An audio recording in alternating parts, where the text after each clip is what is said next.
আসসালামু আলাইকুম। আমি সাদিয়া বগুড়া থেকে বলছি। মম সাদিয়াস লাইফস্টাইল চ্যানেলে আপনাদের সবাইকে স্বাগত জানাচ্ছি। কাছে দূরে দেশ এবং দেশের বাইরে যে যেখান থেকে আমার এই ভিডিওটি দেখছেন, আশা করছি সবাই আল্লাহর রহমতে ভালো আছেন। আলহামদুলিল্লাহ, আমরাও সবাই ভালো আছি। এটা আমার ফার্স্ট ব্লগ। আশা করছি আমার এই চলার পথে আপনাদের সবাইকে পাশে পাবো ইনশাল্লাহ। আজকে ভিডিওটা শুরু করেছে অনেক সকাল থেকে, রান্নাঘর থেকে শুরু করলাম। অফ ক্যামেরাতে আমি রং চা করে নিয়েছি। এখন এই রং চা আমার মেয়েদেরকে আমি খেতে দেব। আমার দুইটা মেয়ে, ছোট মেয়েটা মাদ্রাসায় পড়ে, ওর ফজরের পর থেকে ক্লাস শুরু হয়। তো সকাল সকাল অজু করার পর ওর গলাটা কেমন ভেঙে যায়, এই জন্য রং চা করে দেই। তো রং চার সাথে এখানে কিছু টোস্ট দিয়েছি। আপনারা এখন পর্যন্ত যারা যারা আমার এই ভিডিওটার এই পর্যায়ে এসেছেন, তো সবাইকে বলবো প্লিজ অবশ্যই একটা লাইক দিয়ে ভিডিওটি কন্টিনিউ করবেন, আর অবশ্যই আমার চ্যানেলটি সাবস্ক্রাইব করে দেবেন, আর পাশে থাকা বেল বাটনটি অন করে দিবেন। তাহলে আমি নতুন কোনো ভিডিও ছাড়লে সবার আগে আপনার কাছে নোটিফিকেশন চলে যাবে। আর যারা যারা এখন পর্যন্ত এই কাজটি করেছেন তাদেরকে অসংখ্য ধন্যবাদ জানাই।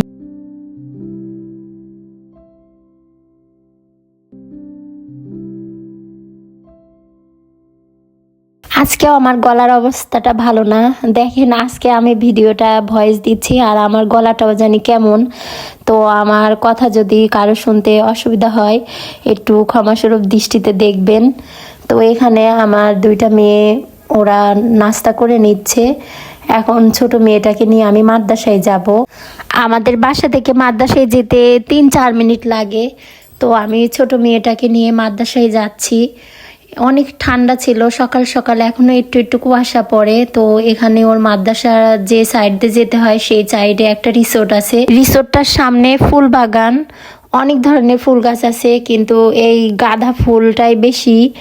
তো আমি মেয়েটাকে মাদ্রাসায় রেখে বাসায় আসলাম।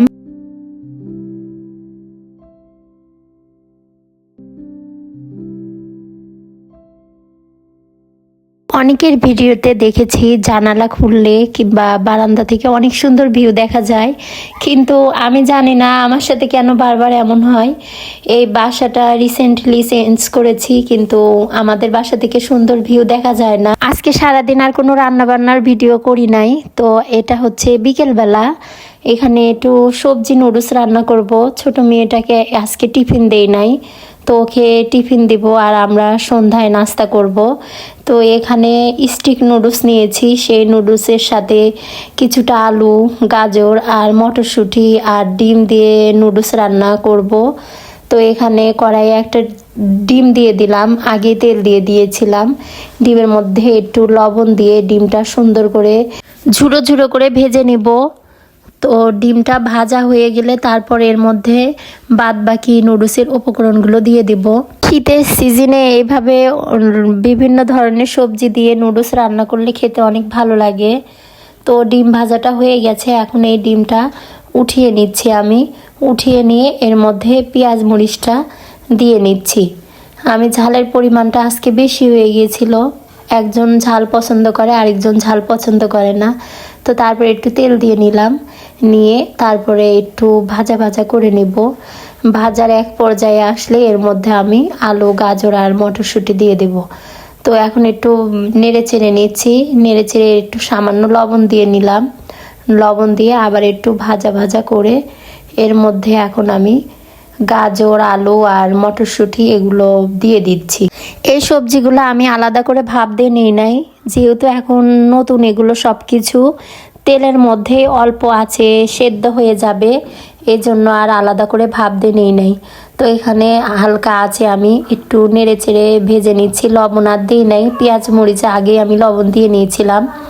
তো এখানে একটু ভাজা ভাজা হইলে তারপরে আমি এর মধ্যে নুডলসটাই অফ ক্যামেরায় দিয়ে দিয়েছি, কারণ আমার ভিডিওটা যদি বড় হয়ে যায় প্রথম দিনে তাহলে তো আপনাদের সবার কাছে বিরক্ত লাগবে। তো এখানে নুডলস দিয়ে এর মধ্যে বাদ বাকি যে নুডলসের মশলা ছিল সেটাও দিয়েছি। আর এই স্টিক নুডলসের সাথে আলাদা এক্সট্রা মশলা দিতে হয়, তো আমি বাসায় দেখি ম্যাজিক মশলাটা নাই, এই জন্য একটু চাট মশলা দিয়ে দিলাম। যেহেতু এর সাথে সবজি মেশানো আছে, যদি আলাদা কোনো মশলা না দেয় তাহলে আসল টেস্টটা পাওয়া যাবে না। তো মশলা দিয়েই তো নুডলসটা হয়ে গেছে। এখন ছোট মেয়েটার জন্য আমি টিফিন বক্সে উঠালাম, উঠিয়ে এখন এটা আমার বড় মেয়েটা দিয়ে আসবে মাদ্রাসায়, তো ওকে দিয়ে দিলাম, ও মাদ্রাসায় নিয়ে যাচ্ছে। আমি যেতাম কিন্তু অনেক দেরি হয়ে গেছে, আমার রেডি হইতেও আবার দেরি হয়ে যাবে নি। আসরের পর টিফিন সময়টা হয়, সেখানে মাগরিবের সময় হয়ে আসছে, ওই জন্য আর আমি গেলাম না, বড় মেয়েটাকে দিয়ে দিলাম, ও যাবে, রাস্তার সাথেই আছে তো সমস্যা নাই।